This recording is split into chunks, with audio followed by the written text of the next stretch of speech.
Hello and welcome to the next chapter of the Caleb's Tech Paradise saga. So today I have to present to you guys a original Game Boy, and this is one that's actually pretty special. I got it for only $25, and that's because I got it from someone on Facebook Marketplace that said that it wasn't working. They couldn't get it to turn on at all. It was like apparently it was like an older couple that was selling it, and it apparently had been in their son's room for like 20 years, and like they couldn't get it to turn on when they put batteries in it and stuff. And yeah, that made it so I was able to get it for only $25. But luckily, I was able to fix it. It was actually really easy to fix because if you look in here, the battery compartment's still pretty good. Like, there's not like a whole lot of corrosion on the batteries and stuff. They stored it with the batteries outside of it.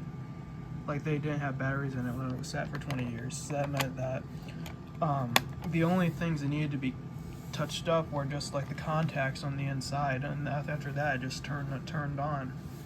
And if I press the power button now, see that it'll come up with a thing, with the Nintendo thing, and even make the beep. I don't have a game in it right now, so that's why it has like that black thing on the screen. But yeah, and some of you might have noticed it's missing the bezel that goes right here, and if you look, then it has a little bit, it kind of got ripped off, it seems like, so that's a little too bad. But other than that, I felt like I got a really good deal on this thing, and I would love to show you guys some of the games I have for it. Alright, so far these are the 3 games that I have for the original Game Boy. And yeah, I'm planning on probably getting a lot more eventually. Like, I'm probably gonna start a whole game collection based on some of the older games and newer games and stuff. And you can already, if I pan the camera over that way, you can kind of see what I got going on over there. And my closet back here, that thing up there, thing's full of games. So yeah, we got quite a bit to work with. So, yep. Anyway, let's see some of these games. So I have, sorry about the camera zoom. So I have F1 Race. It says $3. I actually got it for $1. I have Rats, and I have Chase HQ. So all of these games are actually, I mean, I got a chance to play them all, and they're actually not that bad. I think Rats is probably my favorite, just because, you know, like, car games on these old handhelds aren't really so great. I'll show you guys in a little bit what I'm talking about here, but yeah, for right now, let's start with playing some Rats. Okay, so Rats is installed. So now, if I turn on the power switch, we should have our Rats game. Just gonna give it a second. Start. Here we go. 1998, huh? And you might notice there's kind of like a orange thing around the screen. That's just because it's it doesn't have the bezel on it. It would look a little better if it had the bezel. So there we go. All right. Start the game. I'm just gonna give you guys a little sample of what it's like to play games on here. Again, this will be a little tricky, so I have to shoot them. I can go up here and get the ice cream and all the food and stuff. Just gotta wait for this snail guy to get down here. I'm sorry if this is blurry. Yeah, as you guys can see, I just died right there, so I'm gonna have to do this again. I'm gonna try to adjust the contrast a little bit so you can see better. Yeah. And then I died again. Yeah, I'm really horrible playing this, but yeah, as you can probably see, this is what it's like to play games on a $25 Game Boy. So yeah, I'm gonna show you guys one other game, and then I'm gonna, yeah, just.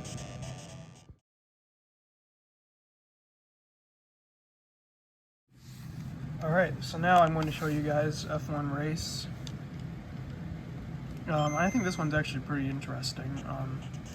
This is a pretty early Game Boy game, actually. I believe this came out in 1990, which makes it about as old as this particular Game Boy right here, because I think it probably was made in 1990, like I was saying earlier.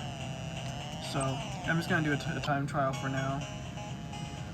And I have to get a tripod, guys. I'm so sorry about this. Just having to, you know, like hold the phone. And it's just really awkward, and it makes it so I have trouble playing the game sometimes. So as you can see, I have two choices of race car right here.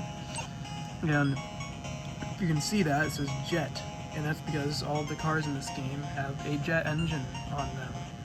That is basically kind of like a turbo mode, but it actually kind of sounds like a jet engine, and it's pretty funny.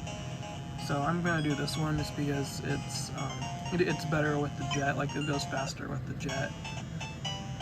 So, alright, now I'm just gonna find a way to hold down the A button and this at the same time.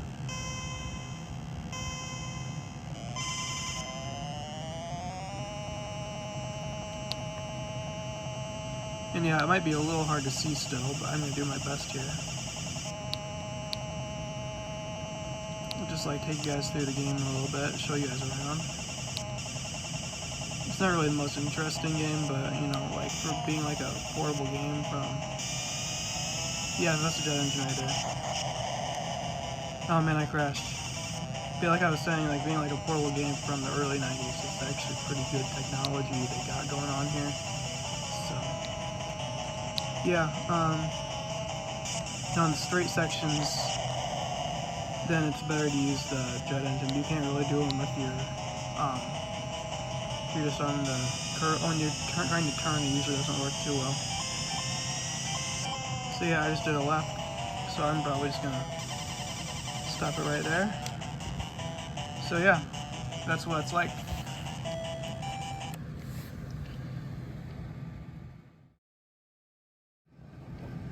Well, I guess I just hope that this video helps people, you know, like learn kind of what it's like to have one of these, because these things are actually really special consoles.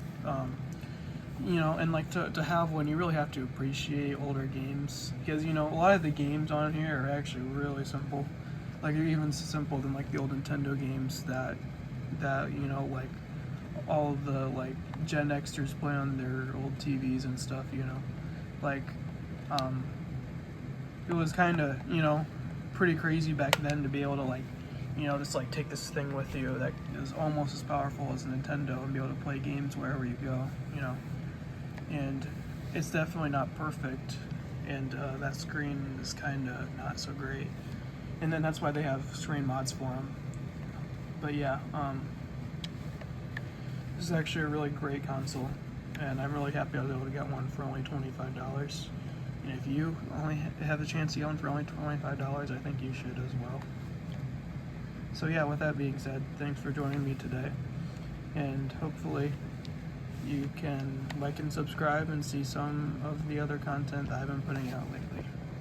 See ya.